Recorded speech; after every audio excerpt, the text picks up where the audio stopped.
US administration back in the day.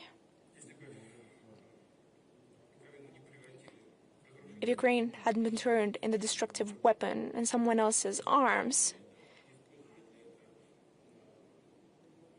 had they not used the Northern Atlantic bloc approaching our borders, had Ukraine preserved its independence, its true sovereignty.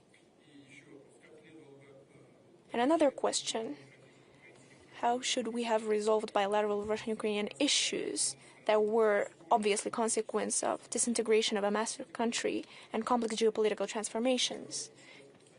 I believe that even the disintegration of the USSR had to do with the position of the Russian leadership back in the day to get rid of any ideological confrontation, hoping that now that we've dealt with communism, now we will build a true flourishing world. No, but it seems that there are other factors at play, geopolitical and factors of different kind, and ideological clashes had nothing to do with it. How should they be resolved in a polycentric world? And how would the situation in Ukraine be resolved? Its different poles would test out the situation of the Ukrainian conflict for themselves.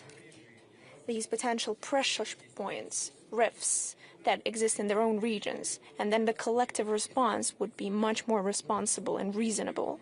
At the basis of resolving would be the understanding that all the participants of this complex situation have their own interests. They're grounded in objective and subjective circumstances. They must not be overlooked. Efforts of all countries in their quest for security and development are legitimate. Of course, this applies for Ukraine, for Russia, and for all our neighbors.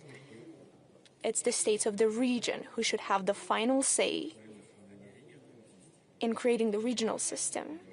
It's these countries who have the best chance at agreeing on a universally acceptable model of cooperation because it affects them directly. It is of their vital interests. For other countries,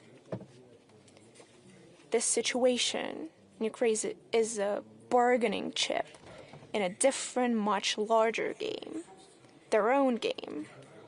And generally, that game has nothing to do with specific issues of countries, or in this case, for that country or those countries involved in the conflict.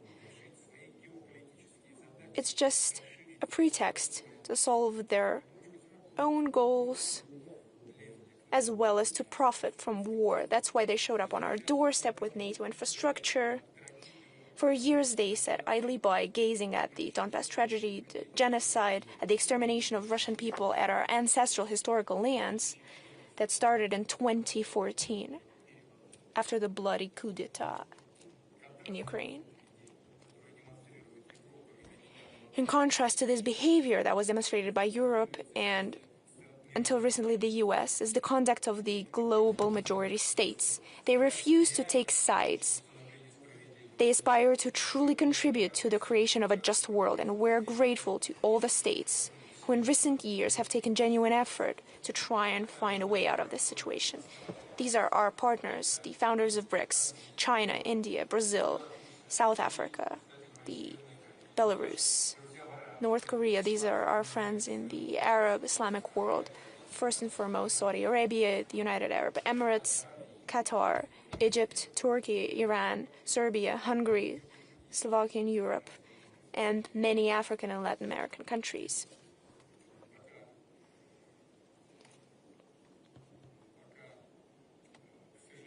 Unfortunately, so far we haven't been able to stop the host